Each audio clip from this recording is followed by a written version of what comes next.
Artificial intelligence, how could it affect the workplace? Lake area instructors pay a visit to Central. Are people still sticking to their resolutions? And we take a look at an agreement between the city and schools. Hi, I'm Jabez Darrow, and you're watching Eagle Zone. The advancement in technology in the world is staggering, but many worry about one thing with the tech revolution that could possibly take away jobs. Eagle Zone's Peyton Head joins us to discuss. As we as a world become more advanced, the more ability we have to create something revolutionary. But one of those things is in question whether it will take away our jobs from us. That, of course, being AI. With predictions of AI taking human jobs, many who are still deciding their future may be concerned about AI playing a part in the workforce. That is definitely a big concern for me. It's changing all the time. It's advancing super quickly, so it's definitely something I think about. South Dakota Department of Labor has compiled results from studies that could determine what % of jobs in the U.S. will have a high risk of being automated. The research finds a person's experience, education level, and ability to think lowers the risk of working in an occupation deemed replaceable. A study found that 9% of workers in the United States will face a high risk of losing jobs to automation within the next 2 decades, but some disagree with that number and predict about 40 to 45% of jobs. One thing that makes it hard is not knowing the future of AI. The Labor Department cites that most economists predict workers with lower education or huge jobs require routine tasks or at greatest risk of being replaced, noting that's the way it's played out in history. It also adds when talking about AI that it is unclear what tasks new machines can perform and what pressure that could place on occupations and workers with higher levels of education. But this emerging technology can also create jobs. If you plan to go into the field of science, technology, engineering, and math for your future, you're in luck. The U.S. Department of Education and other economists predict further growth in STEM. In South Dakota, STEM occupations have experienced fast employment growth. But careers in those fields will evolve quickly along with technology.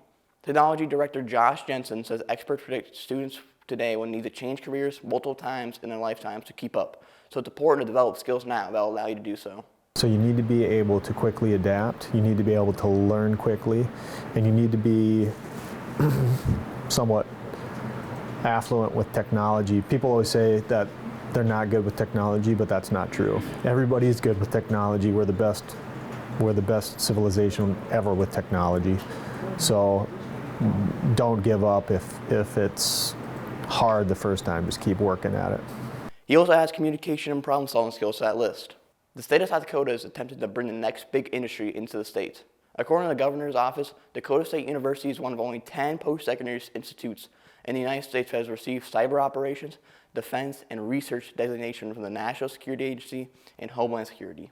I think we should start to look at heavier moving into stuff with technology. Technology is getting into everything. Precision agriculture, even like veterinary stuff is like really, really heavy technology now. AI is just going to be a part of people's jobs. It's not necessarily that they should look into it. It's just like how computers are now, where when you have a job, you're on a computer. AI is going to be just like that. We talked with a student in this story who was thinking about AI when considering future jobs, but that might not be true of a lot of high school students. I talked with counselors and student services who say there are not many students who bring up that concern with the future planning. But now is a good time to develop some of those skills Jensen talked about. Thanks, Peyton. Cybersecurity is one class related to the topic, and it has more students interested in the class next year compared with this year's numbers. February is Career Technical Education Month. CTE Month recognizes the many accomplishments of CTE programs as they help students prepare for high-skill and high-demand careers. On Eagle Zone, we're taking a look at some different CTE options in the district.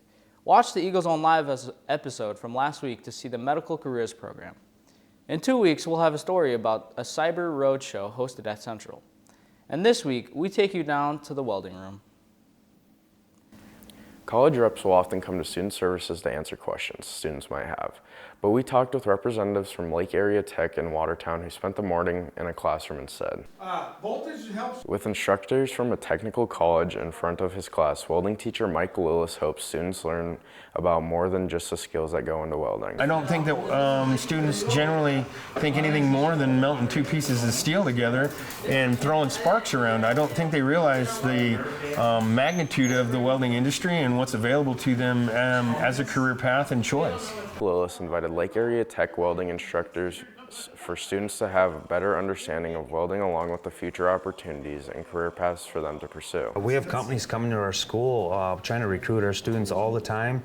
There's always a shortage. There's high demand, good salaries. They understand that to keep welders going, they need to pay their employees. And yes, absolutely, every manufacturer is hunting us down for our students, so to speak. Some students are paying attention to those opportunities. The guy under this mask is senior Austin Sprinkle. You know, welding, I'd consider it for a career, and it seems pretty cool. So, yeah, I guess it just looks fun.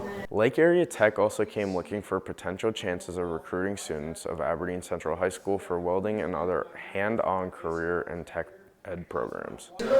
These companies are coming to our classroom looking for you guys to weld or whatever it may be. Absolutely, there's a very high demand for it. Welding is a program that's eligible for the Build Dakota Scholarship, which offers a full ride of high needs areas. There are 8 other programs that qualify for that scholarship. You can find the full list on the Build Dakota website. Thanks, Preston. Lake Area Tech is the technical college closest to Aberdeen.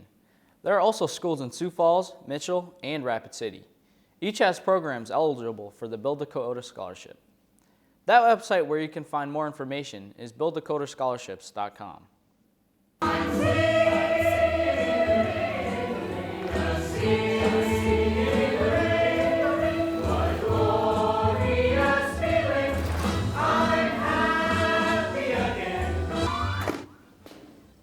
It's 18 years in a row for the drama department. Aberdeen Central's play is back from the State One Act Festival in Brandon. It earned a superior rating for the 18th straight year. They came home with some other honors. The ensemble received a superior award, and 4 actors and actresses earned individual awards: Carmen Huber, Ava Rott, Jackson Rott, and Cohen Vogel. The spring musical is next for the drama department. Central's debate speech and oral interp teams are back from the Sioux Falls Jefferson competition. The team claimed the team championship by 154 points. Daisy Williams is the informative speaking champion, and Nang Nang is the champion oratory. Before the end of the second semester, we checked in with students and staff around Central to see what their resolutions they set for this year. Now Eagles Zone's Tristan Cunningham checks back in to see if these results are being kept up with. If your calendar isn't switched to February yet, you're behind. That means you've had more than a month to ditch New Year's resolution. So we thought we'd check in to see how people are doing. We asked Preston Brick to help us. What was your New Year's resolution this year? To drink more water. What was your New Year's resolution this year? To work out more. Buy more Sprites and get more healthy. Did you stick to that resolution? Yep. Yes. Have I stuck to it? Well, I got a Sprite in my hand and I'm still fat, so probably not. When we checked on people's resolutions at the end of 23, Gordon Treetop in Student Services wasn't sure if he wanted to commit. Possibly get back into running. I've been slacking. So we thought we'd check back to see what happened. Did you have a New Year's resolution this year? I did not have a New Year's resolution. I'm here with Chris Fadness. Do you have a New Year's resolution this year? Nah.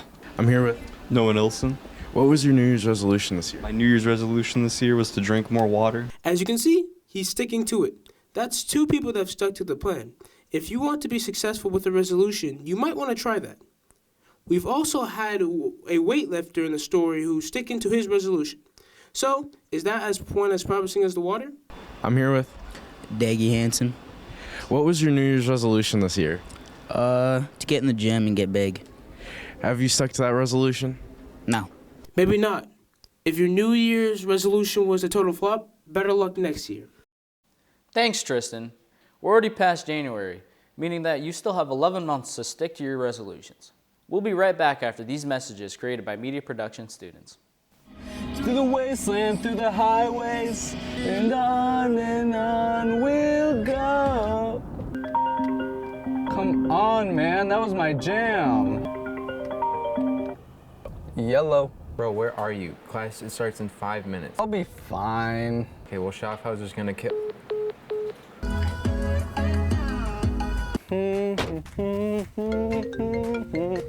Again? Bro, class just started. Where are you? Kobe. Hey man, you got Mario on that thing? Not for you. give me one game on that. Oh, man, whatever. See, I told you guys I'd make it.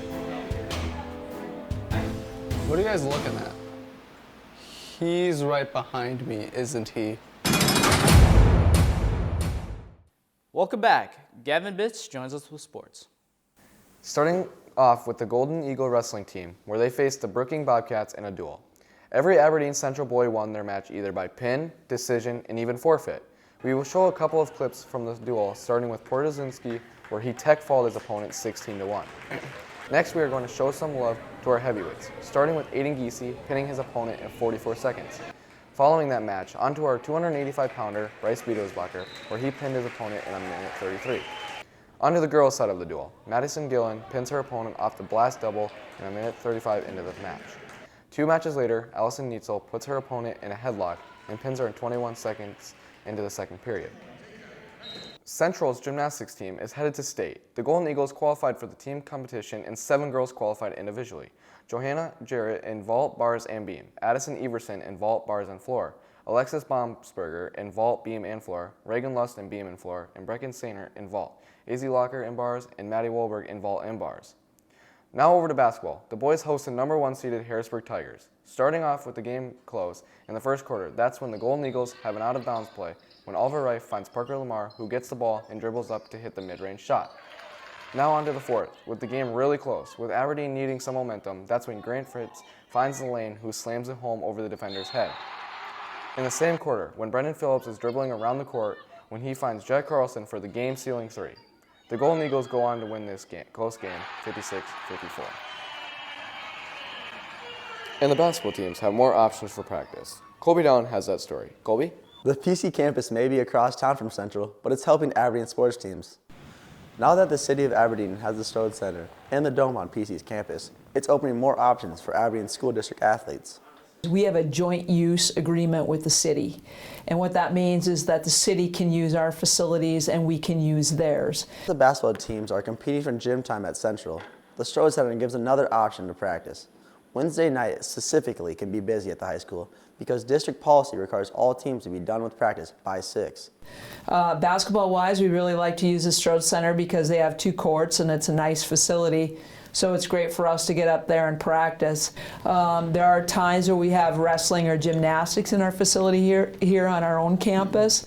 And so it's available for us to use so far whenever we've needed it on those nights. So that's really nice as well. The boys basketball team has already been taking advantage of using the facilities in the Strode Center for our Wednesday practices instead of using the smaller Ox Gym.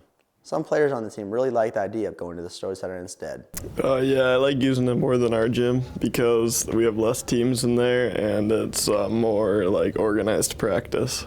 Asked if it's more beneficial, he also said, yeah, because we can get some more stuff done and we have more hoops to use and I think it's way better. I focused on the basketball team in the Strode Center in this story, but the gym is also open to the public. And the Dome is also helping athletes at Central. We'll see how the softball team plans to use that facility on our next show. Thanks, Kobe. The Strode Center is also open to the public during the hours of 9 a.m. to 9 p.m. Monday through Friday, and 12 p.m. to 5 p.m. on Sunday and Saturday. Daily use costs $5, but you can purchase a 30-use punch card for $50. You can also check out Aberdeen's website for updates on the availability of the Strode Center. That's all for this episode of Eagle Zone. You can always watch our stories whenever you want by scrolling down to the Eagle Zone section of the school district website. That's aberdeen.k12.sd.us. We'll leave you this week with a look at the migration exhibit at the K.O. Lee Library. With Eagle Zone, I'm Jabez Darrow.